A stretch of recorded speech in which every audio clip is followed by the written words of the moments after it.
Yes, thank you very much indeed to George and Ronnie, I should say, in Kaliningrad. And here is the Group E table after the second series of matches. And as you can see, it is wide open. Will it be Brazil? Will it be Switzerland? Or indeed Serbia, who are still in with a shout of going through those final matches in the group? Serbia against Brazil, Switzerland against Costa Rica. So you'd have to say you'd fancy Switzerland's chances, and then it's between Serbia and Brazil. But dramatic winning goal there from Shaqiri. Kevin, he had a decent second half, didn't he? And he crowned it just the way he probably dreamt of crowning it. Yeah, he was involved in all their good things in the second half, and it was a fantastic goal. Again, he shows a fantastic turn of speed going forward, that if he could just replicate it when he's going the other way, he'd be some player. It was a great finish. Coming near the end of the game, we questioned his fitness before, but he was running at full throttle in the 85th minute when they scored that goal. He didn't look unfit when he put that away. No, and I think he must have heard some of the comments you were saying, because he decided to reveal his torso after scoring the goal, and he, it has to be said, he looked in reasonable shape. Wasn't quite Ronaldo shape. Not Ronaldo shape, no, but getting there. Over the 90-plus minutes, Keith, did they deserve it? I thought they shaded it. I think we were all probably in agreement that the game was probably going to end up 1-1. I thought Serbia were very much affected by the dynamics of the group and being content with getting a point out of that, where you could see the Swiss were just had that little bit more between their teeth, wanting to kick on, having the opportunities to bounce forward and spring forward. And we've already mentioned Shaqiri was pivotal to that. Yeah, well, they certainly took the initiative in that second half and were rewarded handsomely. It's Switzerland who take the 3 points in Kaliningrad, and Group E will certainly have a grand finale. There's no doubt about that. Well, he was getting the treatment from the Serbian fans throughout, but he answered them emphatically. Xherdan Shaqiri has got the winner for Switzerland, and it puts them in a very, very strong position now in Group E. And we were having a look at the group there, Keith, and looking at the fixtures remaining. I mean, for Switzerland, it looks pretty decent now, doesn't it? For Switzerland, starting with Brazil, played very, very well. Yeah. I think it was a good time to play Brazil because I expect them to get better. They showed signs of that in the second half today. Facing Costa Rica now in the third game. It's really spun this group on its head now, and they are in the driving seat. I think George alluded to it in commentary, and the Serbs now have a lot to do to qualify. Yeah, and that'll be a huge game against Brazil. Of course, Kevin, we shouldn't take it for granted that Brazil are going to go through, because we'll be talking about them shortly, and we'll be seeing the action from today. But certainly the way they've played so far, you wouldn't say, well, they're guaranteed a place in the knockout phase. You'd say Switzerland have been the best team in the group. All of a sudden, we were talking about beforehand, like Brazil have gone through. Now, I wouldn't like to be Brazil now. All of a sudden you're nervous. You're playing a hungry Serbian team who aren't bad. And one game of football, anything can happen. For Brazil to be in this position with a game to go, I don't think they'll be too happy. No, it could very well end up being the World Cup of surprises, keeping in mind what's been happening with Argentina, etc., and Germany. We have to see them maybe try and get their World Cup off to a decent start. But let's have a look at the goals from that second half. I mean, they were under the cosh for a while in the first half, came back into it, and then they continued in the second half where they had left off in the first, didn't they? Yeah, they controlled the second half. It really is a fantastic goal. It ends up coming out wide. Zubar plays a great ball out to Shaqiri, takes it first time. It's a good block. But it comes right back out to Xhaka, and that is an unbelievable strike. It's good build-up. They had good build-up all along. No one to put a finishing touch on it in the first half. Xhaka didn't have a problem here. The hardest chance of the game, and it's a weird strike. He struck it so powerful, but be able to, get that curl on it while it being such a clean strike is very unusual. Ivanovic tries to block it. He probably puts Stojkovic off in goal there. He gets him wrong-footed.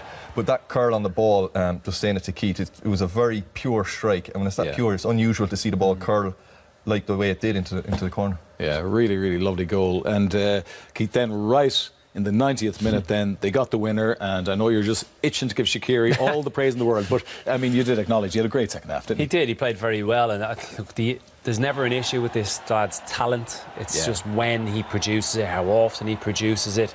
It's such a naive goal from the Serbian perspective, but the way he took it, he was looking the most likely player for the Swiss in the second half. This is going to highlight this angle defensively. Tosic has an absolute nightmare. Checks, presuming he's going to run in an offside position. He has to wait ever so slightly, Shaqiri, for the ball. Gets in here, so composed. Stojkovic comes steaming out, just slots it underneath him. And cool finish, wasn't it? Very, very cool. this is what he has in his locker. Kev keeps going on about how quickly he runs forward. It's the other way is the issue. Yeah. And this game, really, from the very early goal in the first half when the Serbs took the lead, it suited him because they did control large parts of this game. He didn't have to do lots of defending. We showed clips right at the start of the show about how little defending he actually did against a Brazilian team. He's certainly not going to do it against the Serbian team, and he didn't really have to tonight. So the game suited him in terms of having the ball a lot in the opposition's half. Yeah, and I think the fans will forgive him any defensive misgivings having got that winner. But I suppose Serbia will feel a little hard done by, Kevin, because there was an incident that we have to have a look at. And we got to keep in mind also that this is a German referee who is very familiar with VAR because he's had it all season in the Bundesliga. So it's not as if it's one of the referees who's dealing with it for the first time at the World Cup. So why did he not call the VAR? We do not know. You know, I hate talking about VAR every game. It seems to be we keep bringing up. But this is another incident where we just can't understand, you know, what more do they want? Look at the ref's view as well, by the way. It's staggering that he hasn't given this. This is wrestling. Lick Steiner knows exactly what he's doing. He really does. Share, sandwich in between. There's only one person going for the ball there, and that's Mitrovic, out of the three of them.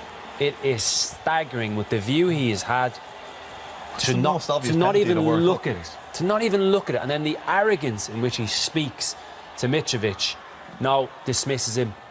And don't even get me going on the numpties that are in the truck back in Moscow going through that footage, because that is categorically a penalty kick. Yeah, but I have to believe that the people in Moscow, the VAR and his team said, we recommend a review. I cannot believe that they just completely ignored that particular situation. So really, the responsibility here has to lie with the referee. Yeah, I agree. But I think it's his arrogance. Because he has had a really good view of the actual incident, he has gone with what he's seeing live. Even though back in the box, back in the truck, they're looking at it 3-4 views. As soon as we see that one, we're all in agreement. Yeah. It is a stonewall penalty. So I think it comes back to his arrogance. Yeah, and earlier today, Kevin, in the Brazil game, we saw the referee change the awarding of a penalty, having reviewed the VAR. I mean, he seemed so convinced when he awarded the penalty. He still was strong enough to accept that VAR's recommendation should have listened to them, which you should do. If they're, you know, you have to imagine, as Keith said, the VAR said you need to have a look at that. Why wouldn't you have a look at? Why would you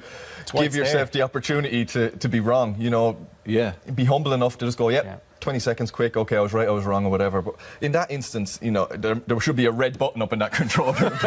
Electrocute the ref. It has to be a penalty. It's just, you know, that we're talking about it again and I hate talking about it, and everyone gives out about talk about the football, but it's just you have to talk about that. That's just blatantly terrible decision in all angles, from upstairs in the VAR to the referee. Everyone has just FIFA. That's just a blunder. Do something about that. Yeah, that is a blunder. It shouldn't have happened, and really they should have consulted VAR. But anyway, they didn't, and we're not talking about it anymore. What we are going to talk about is the game that Mitrovic had overall. They did have other chances, so they had other opportunities to score, didn't they? Yeah, he really impressed me tonight, Mitrovic. I haven't seen as much of him as Keith did a lot about him in the Championship. I've seen him a lot of times, and he was telling me beforehand, he compared him, the Championship's Costa. And he really does look at that. He's strong, he's powerful, he's trying bicycle kicks here. He just scored and he was trying that. But he leads the line so well. He's looking to get in behind, he's holding the ball up, he's holding people, he's turning. He's getting fouled there, that's a free. But you know, he really impressed me. He's only 23 and he's 39 caps and 17 international goals, which, you know, for a 23-year-old to have 17 international goals is really impressive. I hope I have those facts right, because it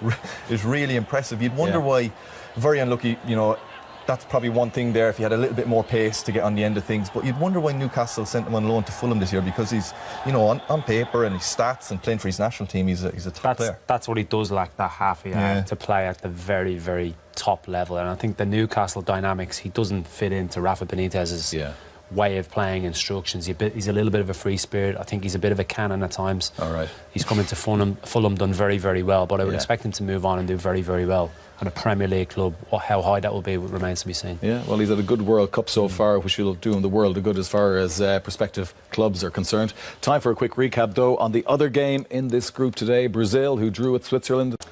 And there is confirmation once again of the Group E table. Brazil on top on 4 points. Switzerland also 4 points, but a +1 goal difference to Brazil's +2. Serbia still in the frame. But as you can see on the final day in this group, they face Brazil, and really they need a win to advance to the round of 16. So it's going to be a thrilling finish in Group E. There's no question about that. Those matches take place on the 27th. That's next Wednesday. Listening to our commentators there, Kevin, they said it was a deserved win for Brazil. But I get the impression also from listening to people speaking about that game that it's still not the Brazil people were expecting to see at this World Cup. No, like lots of the favoured teams in the World Cup, they haven't really fired yet. You know, they're still top of their group. They got 4 points. They'll be happy enough, but they still would like 6 points going into that last game. You know, they're going to be on edge next week, next Wednesday, I think it is. Yes, yeah.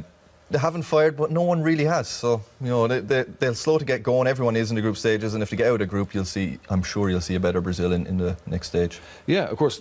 Is it a big if, Keith? Because I mean, we've seen Serbia tonight. Okay, they were beaten, but they are a team that carry a threat. And with the likes of Mitrovic up front, I mean, he'll be causing problems for that Brazilian back four, won't he? Look, I think that the way the game went tonight didn't help Serbia. They just seemed content to get a point out of that game. Yeah. Now they're going into this game knowing they need to win the game. They're going to have to go in on the front foot at the right times, ruffle the Brazilians up. I expect more from the Brazilians, though. I think they should now, with 2 games under the belt. There's a couple of issues that are really troubling me with them. Neymar being one, getting up to match speed, getting that goal and 96 minutes, whatever it was, under his belt will do him the world of good. The central midfield is a problem as well, because he doesn't seem to have the balance right between Casemiro. Paulinho's getting a lot of criticism. He did so in qualification as well. I'm not quite sure what he does in that team, because Casemiro has been the sitter, and then ahead of that it's been Paulinho and Coutinho. Coutinho, we know, is magnificent, sublime in possession, pick and holds, probing. I'm not quite sure what Paulinho brings to the table, especially against lesser opposition when they have them camped in, which they've had for much of the last 2 games. Yeah, well, it's brilliant for everybody, all the neutrals watching this World Cup, for this group, among many other groups, to be building to such a climax, and we're not even at the knockout stages yet. But Kevin, when you look at that group and the matches we've seen so far, Switzerland finishing up against Costa Rica, who are out of the tournament, essentially, you'd have to put them in as favourites to top the group now. I think they've played the best of anyone. You know, we went into this game sort of not writing them off, but talking them down. Everyone, I think, had Serbia as slight favourites. And again, they, you know, as they do World Cup after World Cup, qualifying for every World Cup, they surprise you. As I said before, plenty of times they're 6th in the world for a reason. So why aren't we talking about them as favourites? I don't know. They don't have the standout names, but as a team, they come together and they seem to really produce in the big stage. Yeah, well, it certainly was a fantastic performance by Switzerland this evening, and they go into next Wednesday's match against Costa Rica, possibly favourites to top the group. We wait and see what happens.